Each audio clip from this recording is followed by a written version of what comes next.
sommes ravis de vous retrouver pour une nouvelle session d'information sur ERD TV. Au sommaire, les États généraux de l'éducation nationale, de la formation et de la recherche sont ouverts hier au Palais des Congrès. Ces assises vont permettre de redynamiser et de transformer le système éducatif congolais. Suite à la rumeur relative à la grève des enseignants, le ministre de l'enseignement préscolaire, primaire, secondaire et de l'alphabétisation a effectué la ronde dans les différents établissements publics afin de s'enquérir du bon déroulement des cours. Madame, Monsieur, bienvenue. Placé sous le thème « Engageons-nous fermement pour la transformation de l'éducation, de la formation et de la recherche en vue d'un avenir meilleur pour notre jeunesse et du développement durable de notre pays, le Congo », les assises nationales des États généraux de l'éducation, de la formation et de la recherche ont été officiellement inaugurées hier par le Premier ministre chef du gouvernement, Anatole Kouliné Makosso. Ces assises aspirent à insuffler une nouvelle énergie à notre système éducatif. Reportage signé Duclerc Pandungi. Après avoir minutieusement analysé et exploré les tenants et les aboutissants de notre système éducatif, au cours de la phase que l'on pourrait qualifier d'autopsie et de descente sur le terrain pour des consultations nationales, les acteurs de l'éducation s'apprêtent à affiner de nouveau leurs réflexions et propositions. Même après les assises des États généraux de l'éducation, de la formation et de la recherche, ils s'engagent rigoureusement à mettre en œuvre les recommandations découlant de cette délibération visant avant tout le redressement des lacunes dans notre système éducatif et l'amélioration substantielle de la qualité des enseignements. Placé sous le haut patronage du Premier ministre Anatole Kouliné Makosso, l'ouverture des travaux a réuni des experts de renom issus notamment de l'UNESCO, de l'UNICEF, de l'Agence universitaire de la francophonie et bien d'autres institutions éducatives de premier plan. Lors de cette cérémonie, de nombreuses interventions ont émaillé le programme.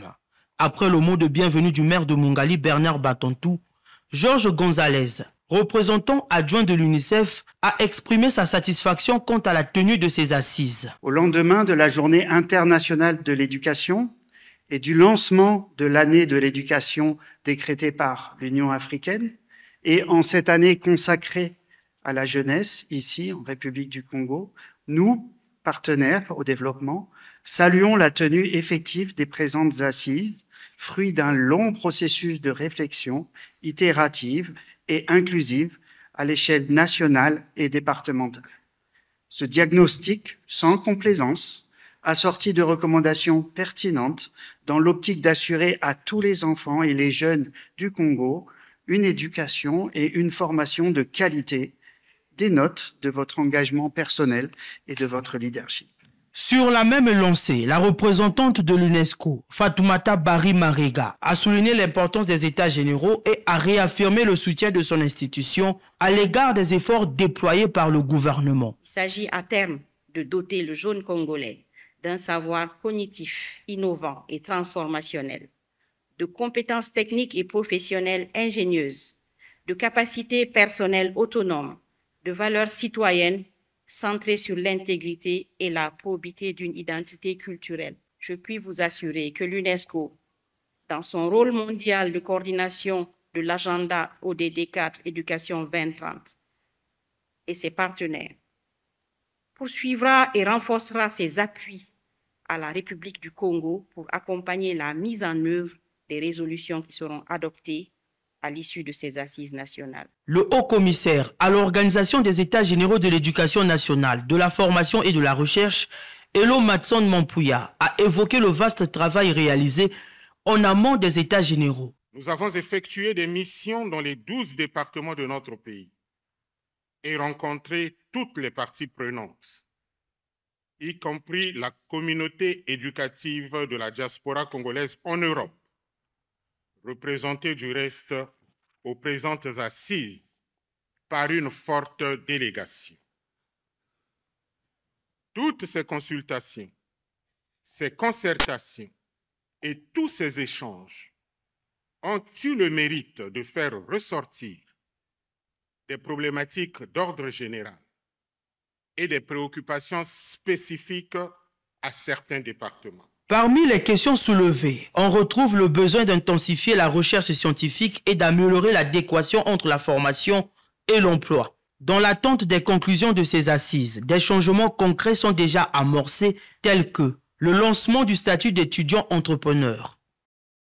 Lors de son discours inaugural, le Premier ministre chef du gouvernement Anatole Koliné-Makosso a souligné l'importance accordée par le président de la République, Denis Sassou Nguesso, à l'adaptation de notre école aux défis du développement national.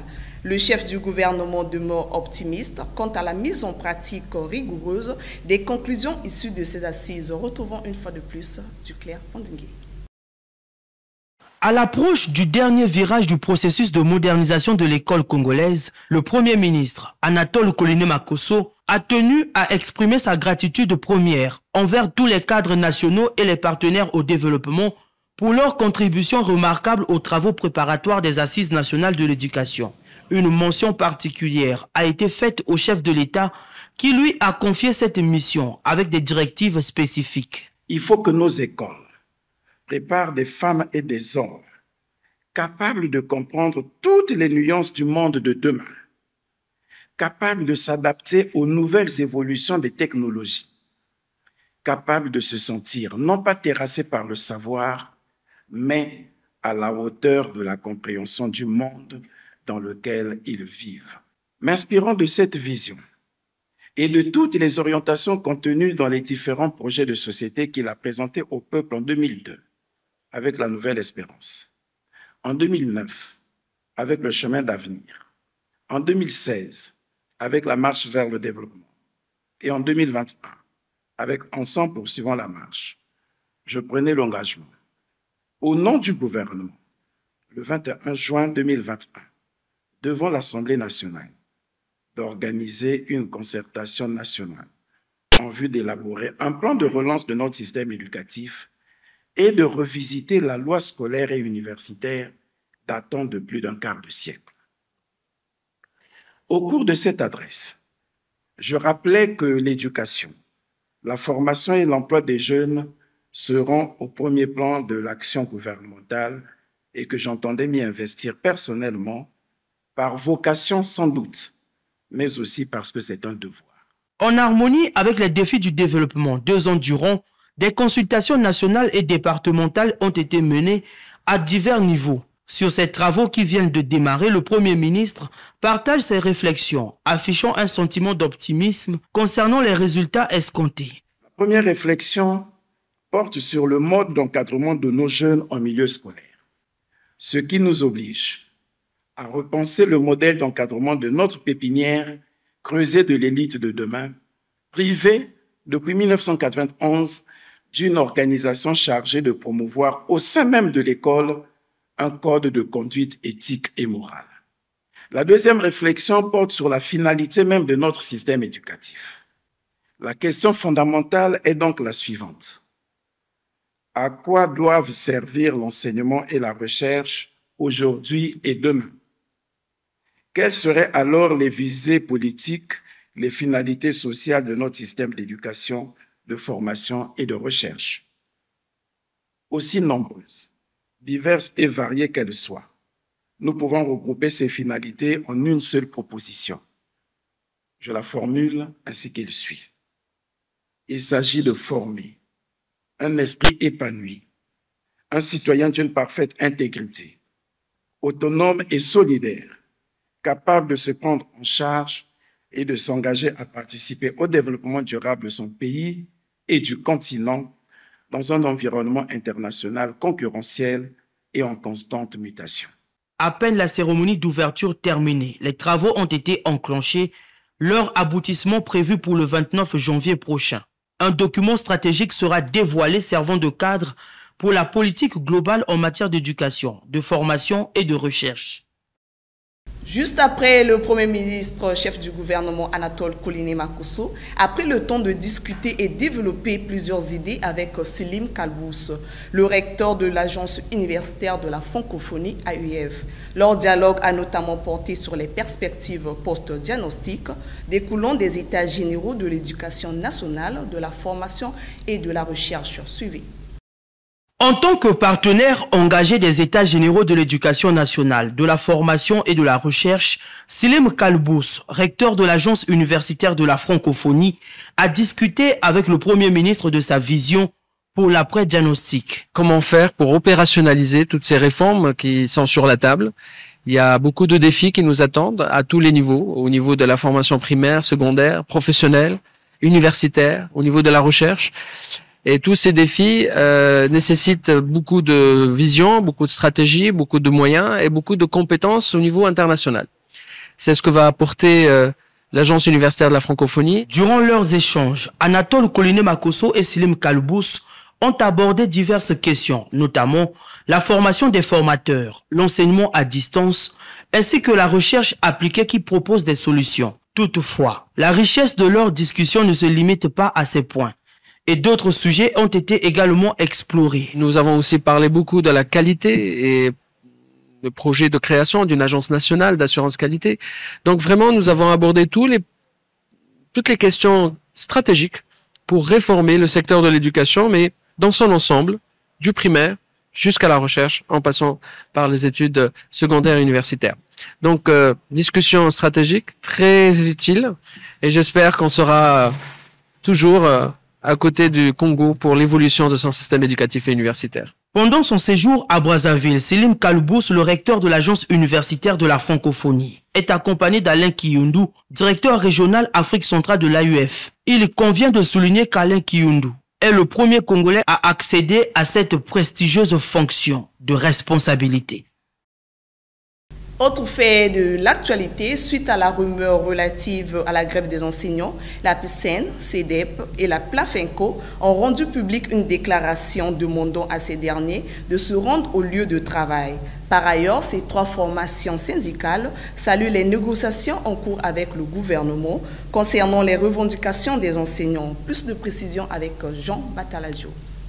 Nous n'avons jamais lancé un préavis de grève, ont martelé les membres du bureau de la CEDEP, la coordination des diplômés des écoles professionnelles de l'enseignement. La déclaration intervient après le bruit de grève qui ont retenti dans le milieu enseignant. Les membres du bureau exécutif national de la CEDEP ont constaté certaines avancées de notre cahier de charges ci-après. La signature du protocole d'accord en date du 16 octobre 2023 entre le gouvernement et la coordination des diplômés des écoles professionnelles de l'enseignement CEDEP en sigle, la notification et le traitement en cours du quota d'intégration dans la fonction publique campagne 2023. L'affichage des listes de toutes les vagues d'affectation dans le cadre du volontariat. La CEDEP ne s'est pas engagée à une grève quelconque. Par conséquent, le bureau exécutif national demande à tous les enseignants volontaires de vaquer librement à leurs activités pédagogiques. Un son de cloche qui ne tranche pas avec celui de leurs collègues des autres mouvements syndicaux, comme la plateforme des enseignants communautaires du Congo ou encore la PSEN, la plateforme syndicale de l'éducation nationale qui note des évolutions dans les négociations.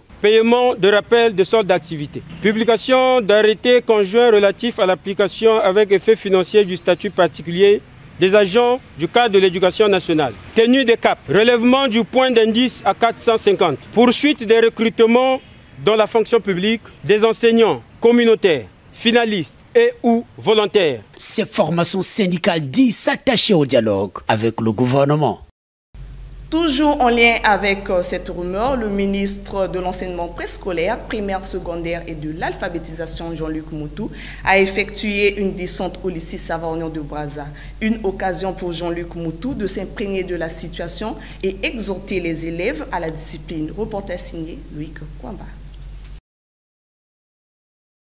Dans cette salle, Jean-Luc Moutou instaure un dialogue avec l'enseignant et les élèves.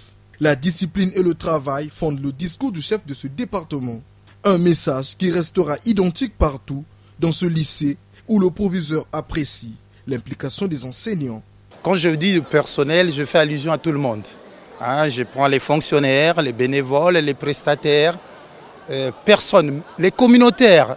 On peut trouver toutes les terminologies, mais moi je les mets tous enseignants. Et tous ces enseignants-là sont présents dans cet établissement. Suite au bruit de grève véhiculé au milieu des enseignants, le proviseur rassure. Vous êtes sur le terrain, vous constatez avec moi que les élèves sont là présents, les enseignants aussi sont présents.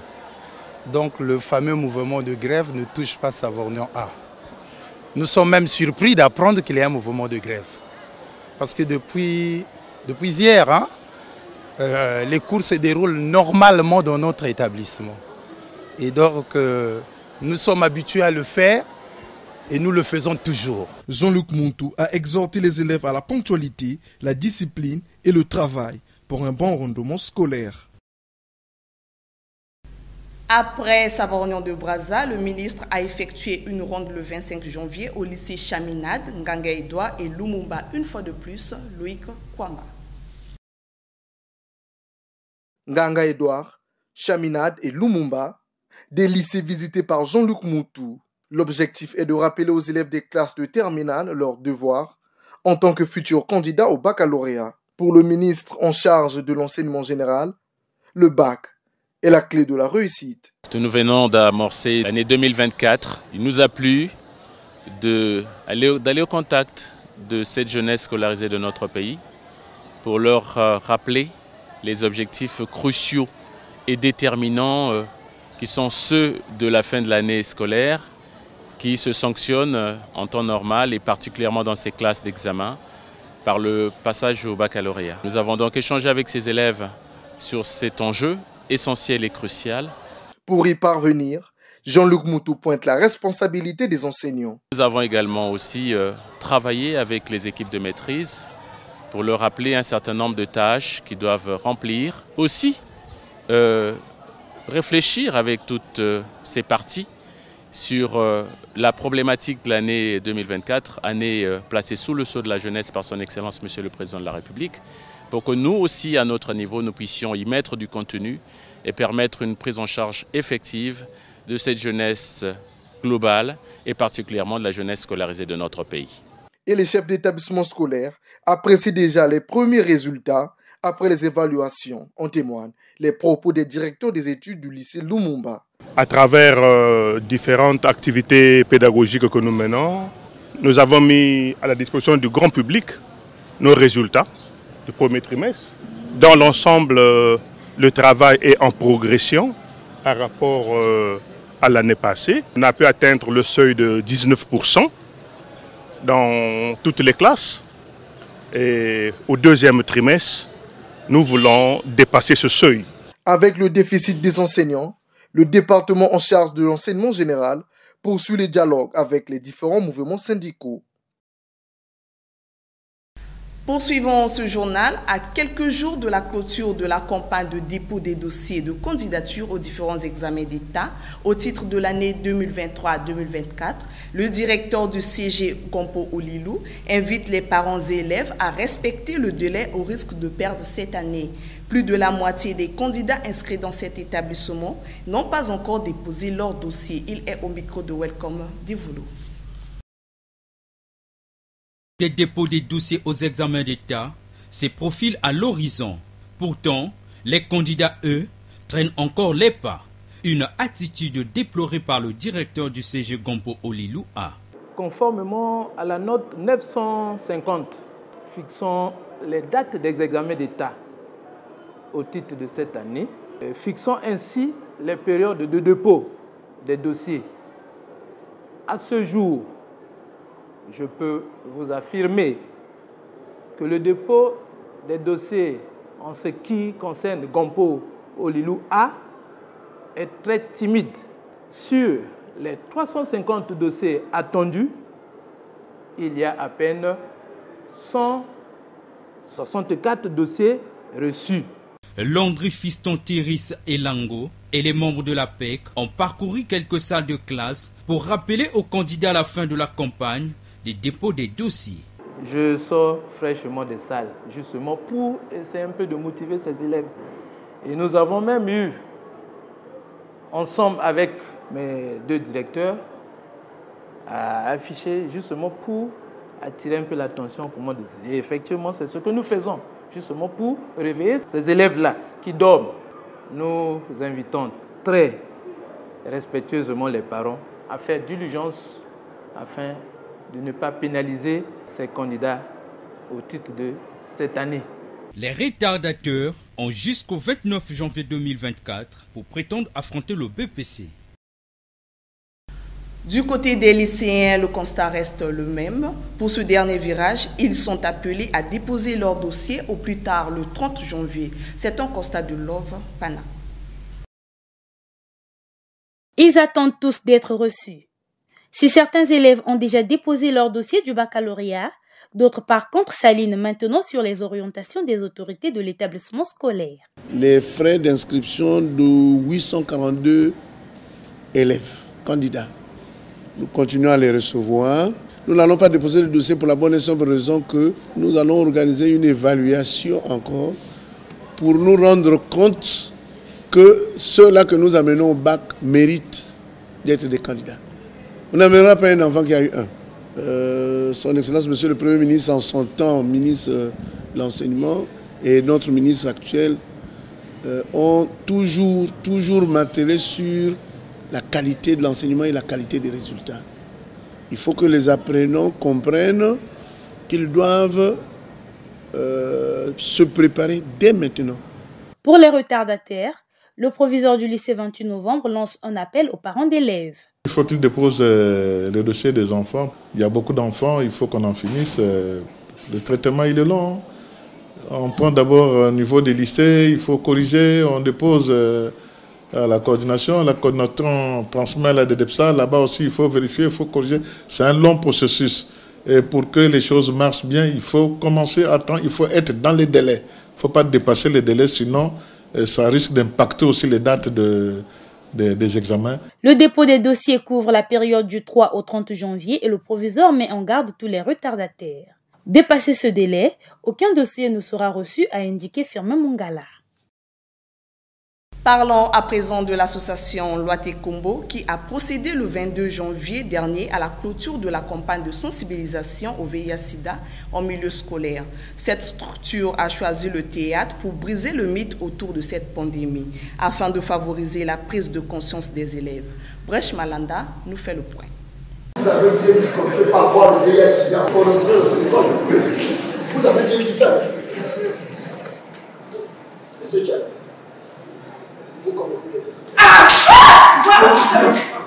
Elle a servi de miroir aux élèves de certains lycées comme Révolution, Thomas Sankara et bien d'autres lycées.